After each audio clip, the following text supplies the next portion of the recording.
देखो आप ध्यान से देखना। तो लेट से हमारे पास एक डेटाबेस है, जैसे मैंने बताया था आपको, we have a database experience. इस डेटाबेस के अंदर एक सिंगल टेबल देखो आप, यहाँ पे जो डेटाबेस है वो ये वाला है, देखिए, है ना। और इसके अंदर SQL इनवॉइसिंग का भी एक डेटाबेस है, इसके अंदर एक सिंगल टेबल है, कौन सा टेबल है, देखिए, क्लाइंट्स, है ना। और इसके अंदर यहाँ पे नोटिस करना, सॉरी, हमें SQL HR डेटाबेस है, इसके अंदर देखिए एक एम्प्लॉय टेबल है ना। इस एम्प्लॉय के थोड़ा सा ध्यान से देखिए, इसी इस सिंगल टेबल के अंदर एम्प्लॉय की भी इंफॉर्मेशन है, उस एज वेल एज उस एम्प्लॉय के मैनेजर की भी information. We have only one table of it, जिसके अंदर सारी इंफॉर्मेशन है। यदि मैं आपसे कहूँ इसको बंद कर देना, मतलब टाइम का है ना, इधर वाले को बंद कर। तो जैसे इंडिविजुअली की मैं आपसे बात करूं तो मुझे हर एक एम्प्लॉय के रिस्पेक्ट में उसकी सारी इन्फॉर्मेशन चाहिए, एज वेल उसकी रिपोर्टिंग मैनेजर की सारी इन्फॉर्मेशन चाहिए। देन वी यूज, जब इसी टेबल को दो बार यूज करना पड़ेगा, इसी टेबल को एज एम्प्लॉय, सेम टेबल को एज अ मैनेजर, है ना। तो कैसे किस भी यहाँ पे ज्वाइन करेंगे, जिस एम्प्लॉय आईडी की यदि कोई रिपोर्टिंग मैनेजर है ना, यहाँ पे देखो, इसी दोनों को भी यहाँ पे ज्वाइन करेंगे, क्योंकि जितने भी एम्प्लॉय हैं उनके रिस्पेक्ट में उनके एम्प्लॉय रिपोर्टिंग मैनेजर है ना। और जिसके रिस्पेक्ट में नहीं है, वो कंपनी का एज CEO हो सकता है। नहीं, मेरे ख्याल से टेक्निकली सेंस यदि निकाले इस बात को, तो ये करेंगे कि एक ही टेबल है जिसके अंदर एम्प्लॉई की भी इंफॉर्मेशन, एक ही टेबल है जिसको के अंदर रिपोर्टिंग की जाएगी इंफॉर्मेशन। एक सिर्फ यही टेबल हमारा एज अ दोनों की तरह ट्रीट होगा। तो एक ही टेबल हमारे पास एज अ एम्प्लॉय टेबल, और एक ही यही same table as a manager table भी ट्रीट होगा। तो इसी टेबल को दो बार खुद से ज्वाइन कराना, that is called self join. Self join मतलब टेबल खुद से ज्वाइन करना, है ना। तो that is called self join. तो सेल्फ ज्वाइन का वर्किंग फ्लो ऐसे होता है जैसे मैं आपको बता रहा हूँ। जी सर, आगे सर, बस एक मिनट सर।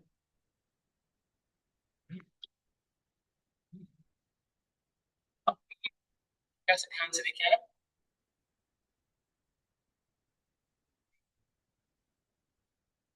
देखो आप यहाँ पे देखिए, देखो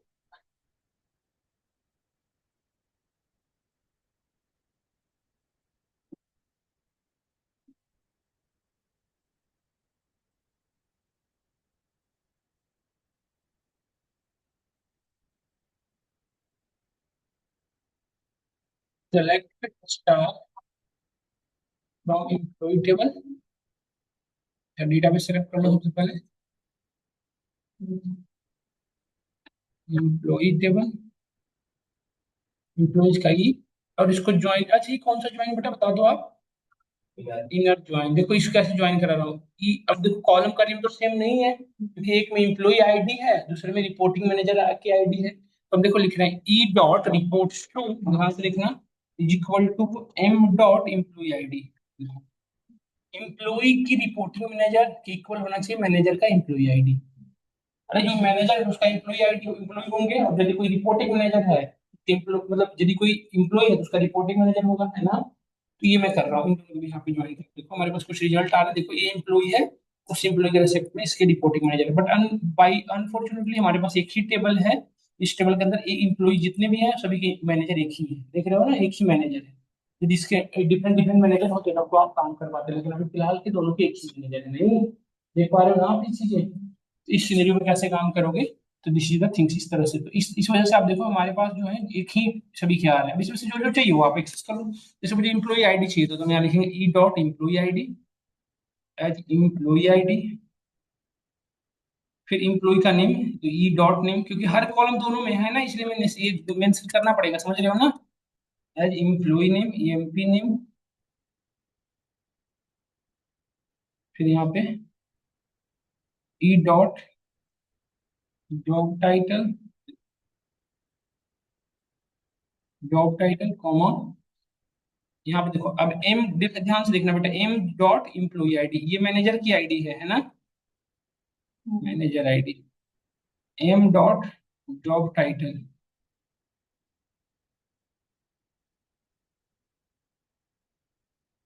एम डॉट जॉब टाइटल, और एम डॉट सैलरी, बस आगे आगे।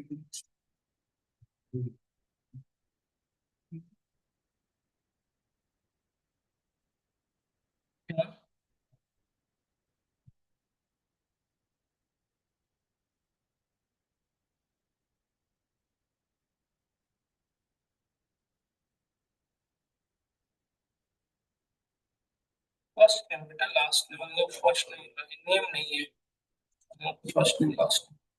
तो आप इस क्यूरी को समझें और करें। फर्स्ट नेम हो गया, यहाँ पे भी, यहाँ पे मैनेजर का भी फर्स्ट नेम है ना।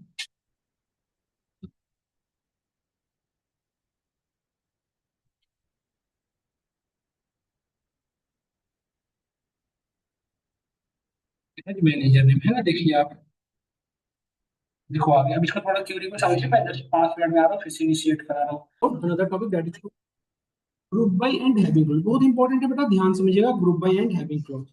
अच्छा, ये कोई ऐसा माइंडसेट मत करना ग्रुप बाय के साथ हमेशा हैविंग क्लॉज आएगा, ऐसा नहीं जरूरी है, ऐसी जरूरत नहीं है। एक्चुअली हैविंग क्लॉज ना एग्रीगेट के साथ वर्क करने में हेल्प करता है। बताता हूँ क्या होता है, सभी अच्छे से सभी चीजें बताता हूँ। जैसे कि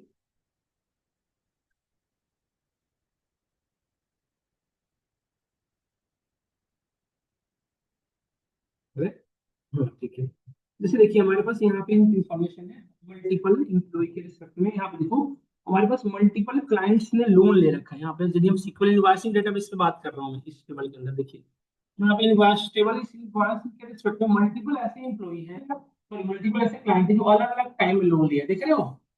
एक ही एम्प्लॉय यहाँ पे भी लोन लिया है, क्लाइंट आईडी 2, फिर यहाँ देखो 5 5, फिर यहाँ पे भी 5 है, देख रहे हो, यहाँ पे भी 5 है, फिर यहाँ पे भी 5 है। इस तरह से मल्टीपल टाइम कर रहा है। यदि मैं पूछूं कि एम्प्लॉय आईडी 5 ने टोटल कितने रुपए का लोन लिया है, तो क्या करोगे, इस पूरे 5 को ग्रुप में, पहले इस पूरे क्लाइंट को ग्रुपिंग करनी पड़ेगी कि हमारे पास यूनिक क्लाइंट कितने हैं, सबसे पहले ये करना पड़ेगा ना। इस पूरे इस पूरे कॉलम में से कितने एम्प्लॉय यूनिक है, कितने क्लाइंट यूनिक है, वो पता करना पड़ेगा। इसके लिए जब जब भी आप किसी भी कॉलम से यूनिक डेटा लानी होती है तो क्या यूज करते हैं, ग्रुप। अच्छा, इसके लिए एक और चीज कर सकते हैं, किसी कॉलम के अंदर से सिर्फ ये ग्रुपिंग करनी हो, मतलब सिर्फ यूनिक ग्रुपिंग नहीं, सिर्फ यूनिक वैल्यू लानी हो, क्या यूज करते हैं, डिस्टिंग। दो तरीका है किसी भी कॉलम से डुप्लीकेट डेटा को हटाने का, दो तरीका है, या तो ग्रुप यूज करो या तो डिस्टिंग। यदि सिर्फ आपको डुप्लीकेट हटाना है तो क्या यूज करो, डिस्टिंग। करके दिखाता हूँ, देखो।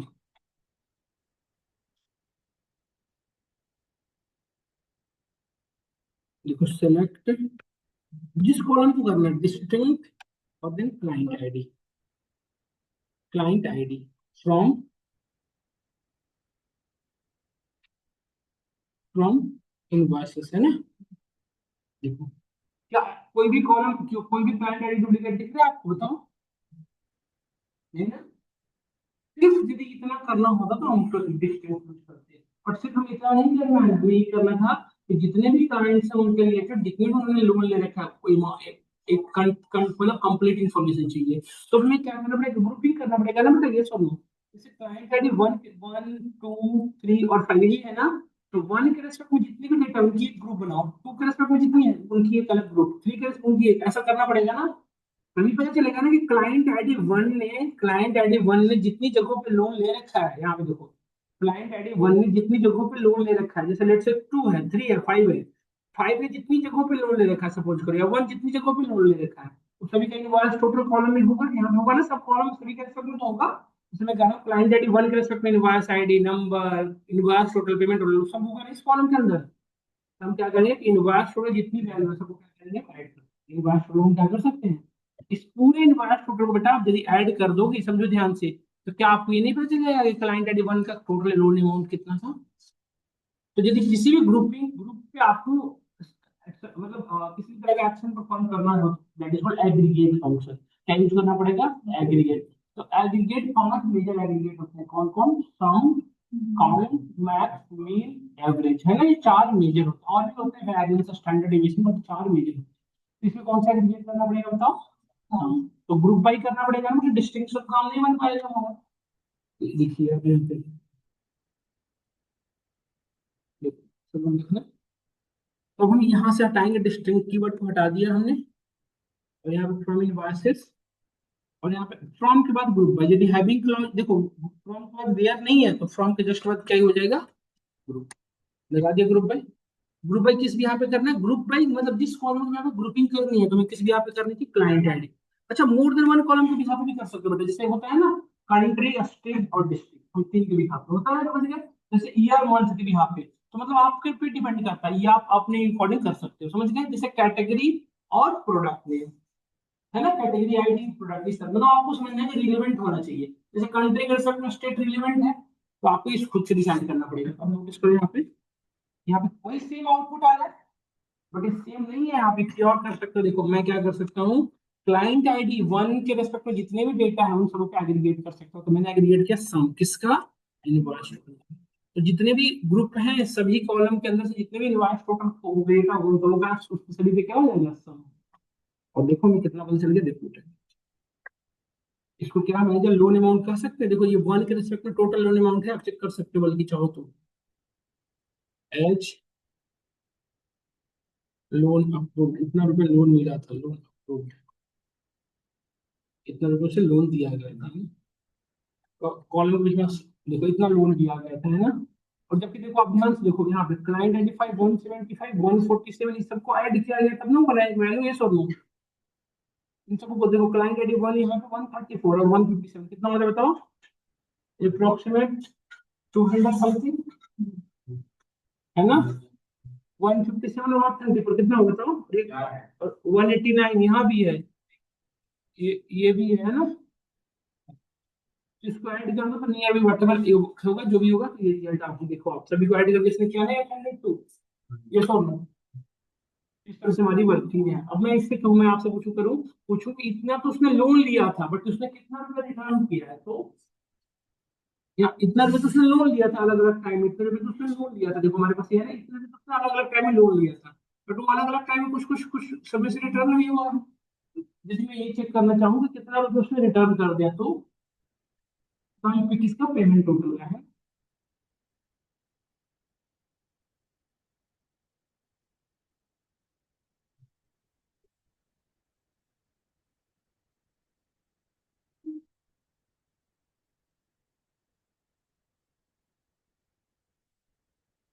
देखो 802 रुपया लिख लिया है, 74 रुपया रिटर्न किया है, 101 रुपया लिया है, और 0 रुपया देख रहे हो ना, सभी का आ गया, क्लियर है।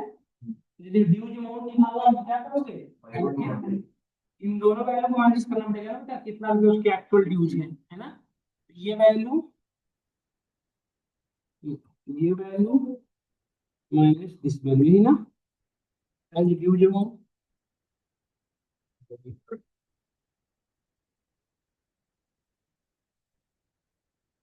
देखो आगे,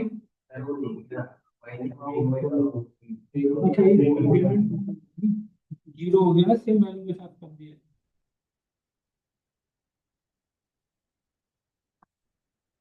देखो ये उसका रियल में ड्यूज अमाउंट बच रहा है सब, ये होना सबको नहीं हुआ बताइए, डन या नॉट डन बताओ। इसी तरह से आप एवरेज निकाल सकते थे, एवरेज के लिए क्या करते बताइए, एवरेज कितने रुपए का लोन लिया है तो आप क्या लगाते हैं एवरेज के लिए एवीजे। देखो एवरेज के लिए जिस पे भी लगाना चाहो लगा लो।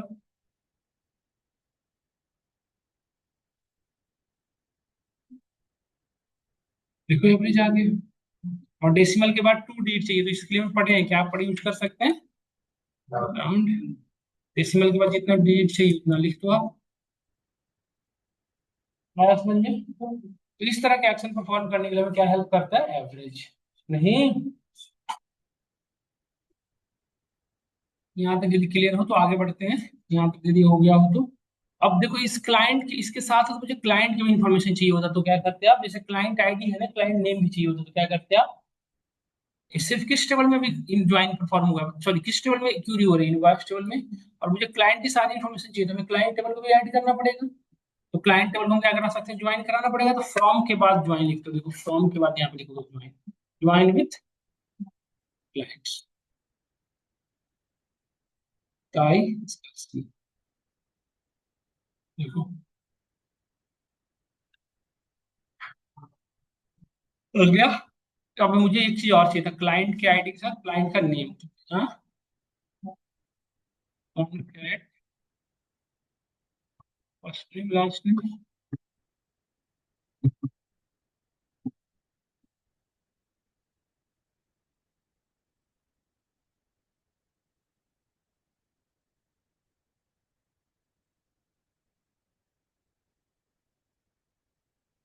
देखो सिर्फ नेम है ना,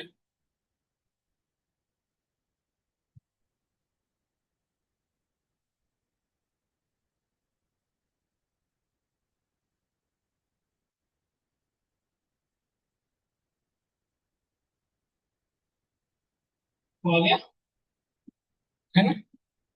आपने क्या देखा कि फ्रॉम के बाद हमेशा ज्वाइन होता है, ज्वाइन के बाद हैविंग ग्रुप बाई होता है ना। और यदि मैं अब आपसे कहूँ कि मुझे वो सारे एम्प्लॉय डिटेल चाहिए जिन्होंने लोन किसी स्पेसिफिक स्टेट का बात करूँ, जैसे मैंने कहा आपसे कि जिन्होंने सपोज दैट कि 2000 या फिर जिन्होंने सपोज करो कि सिर्फ मार्च मंथ में जिन्होंने लोन ले रखा है। किस मंथ में लोन ले रखा है, लेट्स से मार्च मंथ में। कैसे करेंगे बताओ। मैंने कहा कि जिन्होंने लोन जिनका मार्च में डिजाइन हुआ नहीं ना, कैसे करें बताओ। मार्च मंथ मार्च, तो अब यहाँ पे कंडीशन को डेटा को फिल्टर करना है, तो डेटा को जैसे ही फिल्टर करने की बात आती है इसका यूज करना पड़ता है वेयर क्लॉज। तो यहाँ पे लगाएंगे फ्रॉम के बाद वेयर, ये समझाना चाह रहा हूँ वेयर। अब मंथ पे है ना, तो मंथ नेम यहाँ से मंथ, मंथ के अंदर हम यूनिवर्स डेट पास कर दिए।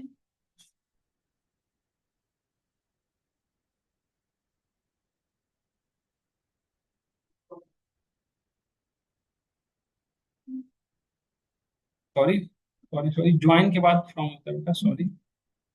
ज्वाइन के बाद फ्रॉम यहाँ पे है ना।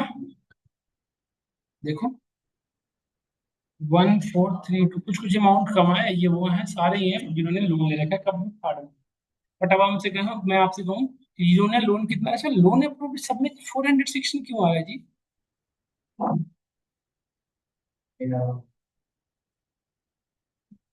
ये पेमेंट नहीं किए होंगे ना उस मंथ में।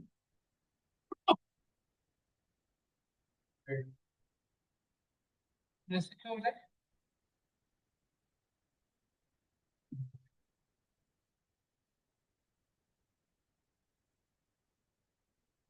यहाँ पे टाइम देगा हमने ज्वाइन किस भी हक करना है, क्लाइंट आईडी बताना होता है ना ऐसे हम लोग।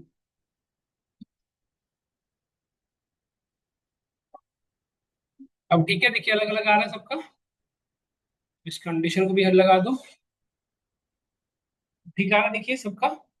ये वन दिया ही नहीं तो कैसे आ जाएगा, खुद से जीरो, खुद से पैसा थोड़ी भरेगा कोई। तीसरे महीने पैसे ही नहीं कोई दिए। हम्म। अब मैं आपसे कहूँ कि मुझे सिर्फ वो सारे कस्टमर डिटेल चाहिए जिनका जिनका ड्यूज अमाउंट 150 से ग्रेटर है। जिनका ड्यूज अमाउंट क्या है, या जिनको जिनको कम से कम 150 से ग्रेटर लोन दिया गया था उनका चाहिए पेमेंट। हम्म। तो अब देखो, अभी फिर से डेटा को फिल्टर करने की बात की जा रही है।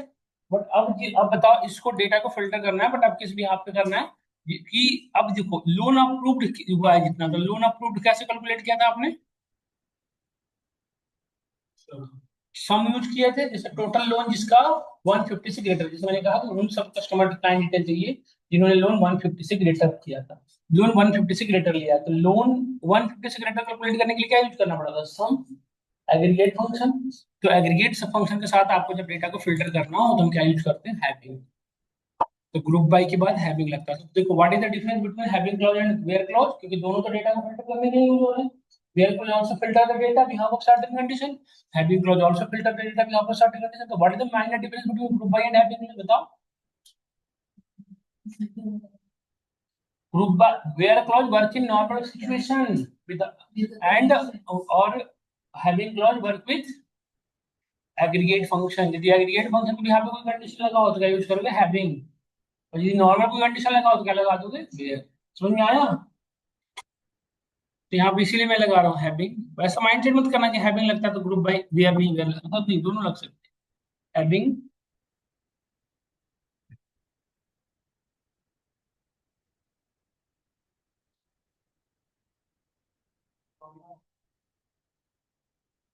having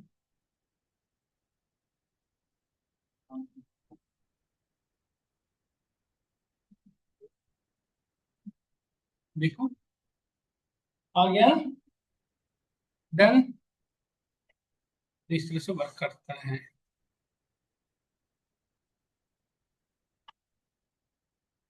100 से ग्रेटर करके देखता हूँ कुछ डेटा बढ़ता है। ठीक है। अब इस डेटा को यदि मुझे सॉर्ट करना हो तो वैसे तो ऑलरेडी सॉर्टेड है, यदि सॉर्ट करना हो तो क्या लगा देते बताइए। सॉर्ट करना हो तो क्या लगा देते, ग्रुप बाय ना, सॉरी है ऑर्डर बाय। तो ऑर्डर में जिस भी आप पे करना हो, जैसे लेट्स सम ऑफ टोटल पे करना हो तो इसमें कर देंगे।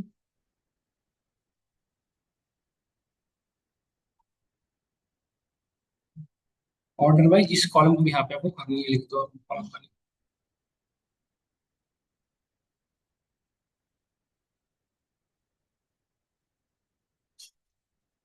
सॉरी,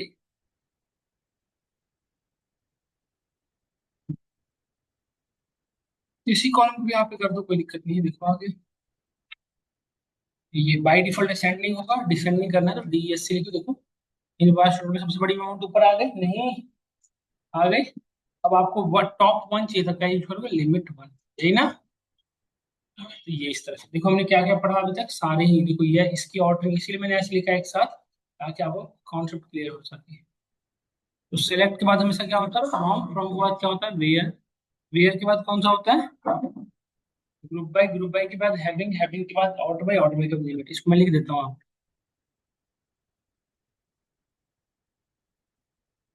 सॉरी, मैं ये आपको फाइल भेज देता हूँ, एक बार आप लोग भी पढ़ के आइएगा, फिर मिलेगा पढ़ेंगे, ठीक है। कल हम पढ़ेंगे हैविंग क्लॉज, ग्रुप बाय हो गया, कल की क्लास में पढ़ेंगे आपको विंडो फंक्शन।